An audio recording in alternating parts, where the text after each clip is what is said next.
에베소서 4장 28절입니다. 어떻게 우리는 새 사람을 입어가는가에 대하여 계속해서 말씀을 나누고 있는데요.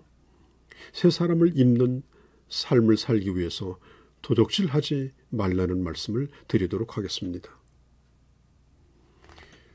우리가 살면서 어려움이 없으면, 또 절실한 상황에 처해보지 않으면 뭐가 과연 귀한 것인가, 이런 것을 확인할 기회가 없습니다.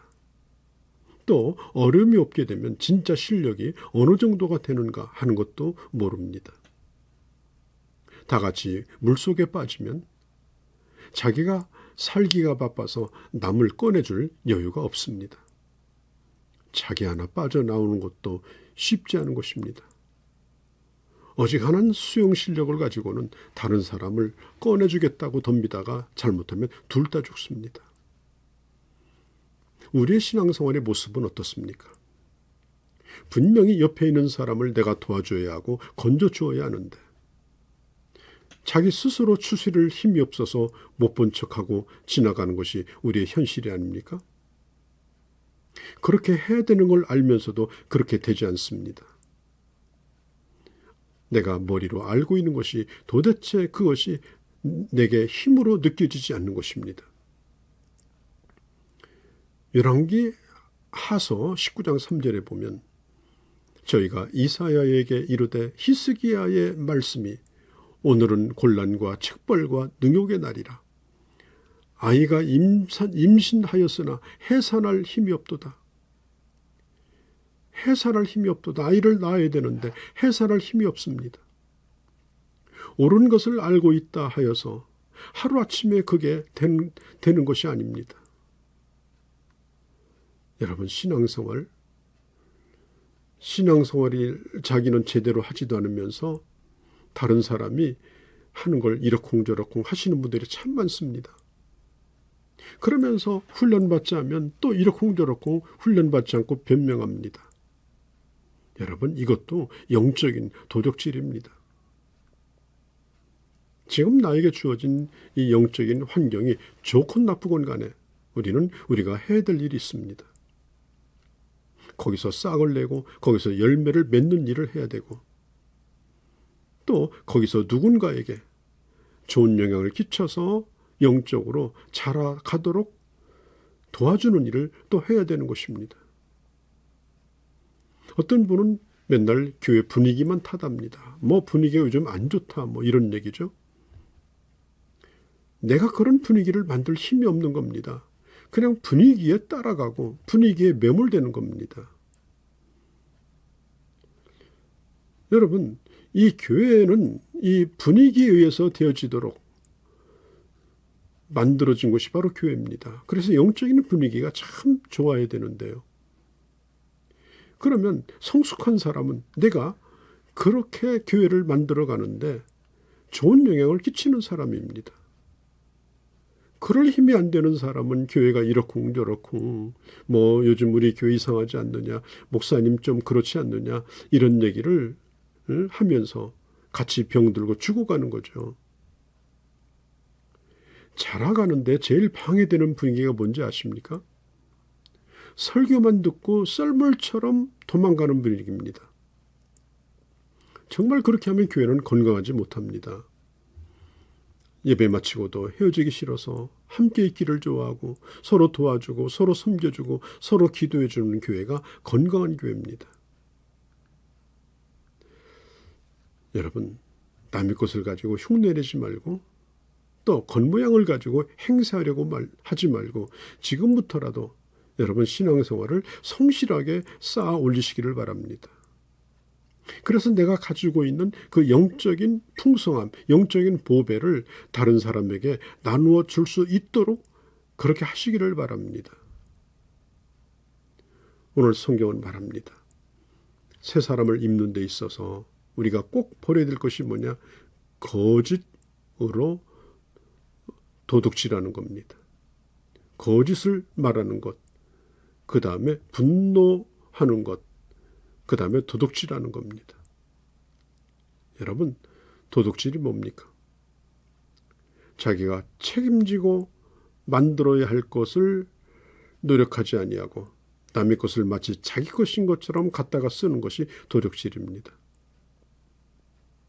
도둑질은 남의 것을 훔친 것만 도둑질이라지 않습니다. 더 넓은 포괄적인 의미를 가지고 있고 또 영적인 의미를 가지고 있습니다.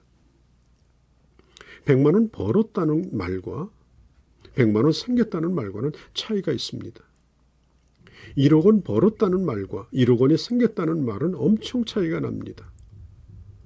물론 통장에 1억 원이 들어온 것은 똑같지만 1억 원을 번 사람은 1억 원의 가치를 가지고 있는 그런 돈이고 또 그렇게 돈을 씁니다.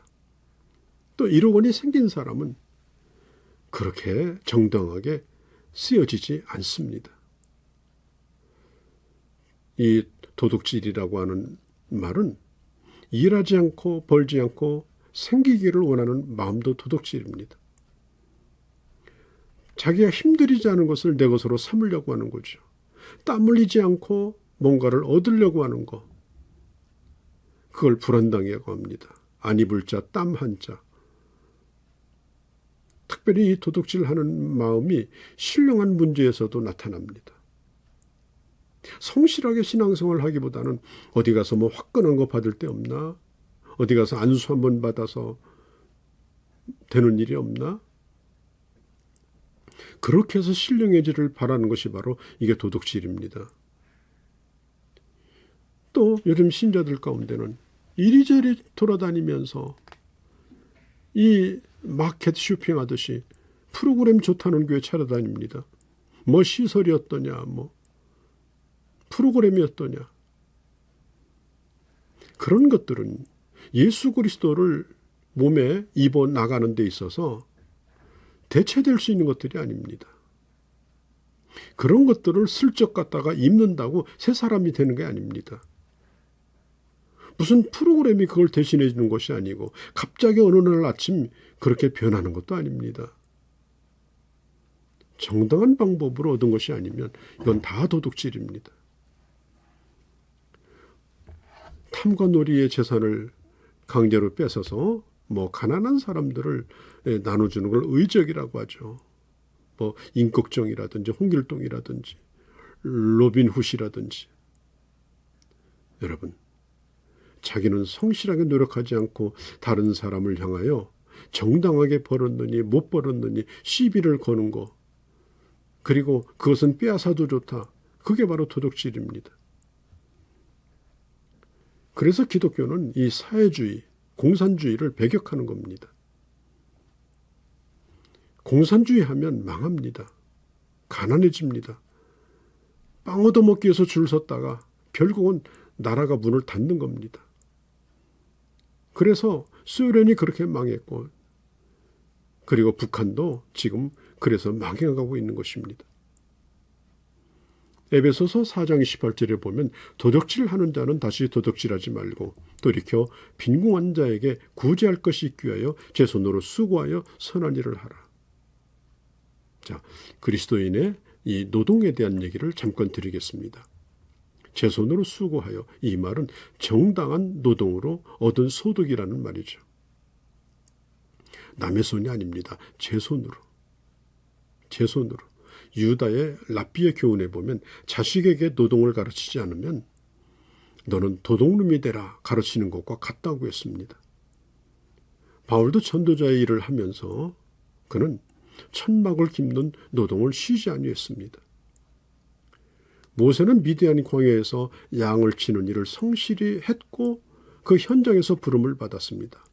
다윗도 양을 치는 일을 성실히 할 때 부름을 받았습니다. 예수님도 30세 되기 전까지 손마디가 거칠어지기까지 목수의 일을 하셨습니다. 주님은 이 땅에 계실 때 식사할 겨를도 없이 그렇게 사역에 몰두하셨습니다. 주님은 우리에게 말씀합니다. 주님을 섬기는 영적인 일도 그렇게 열심을 품고 하라.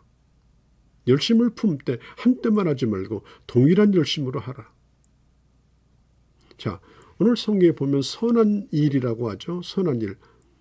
이 선하다는 말은 아가토스라는 말인데 질적으로 좋다는 말입니다. 여러분, 똑같은 수입, 똑같은 돈이라도 같은 게 아닙니다. 선한 일을 통해서, 선한 노동을 통해서, 그리고 그 얻은 소득을 가지고 선하게 쓰여질 때 그 물질이 가치가 있는 것입니다. 우리가 직업을 가지는 것, 하나님의 영광을 위한 것입니다. 물론 직업을 통해서 수입을 벌고 또 경제 살림에 도움이 됩니다. 그러나 근본적으로는 하나님의 영광을 드러내는 것입니다.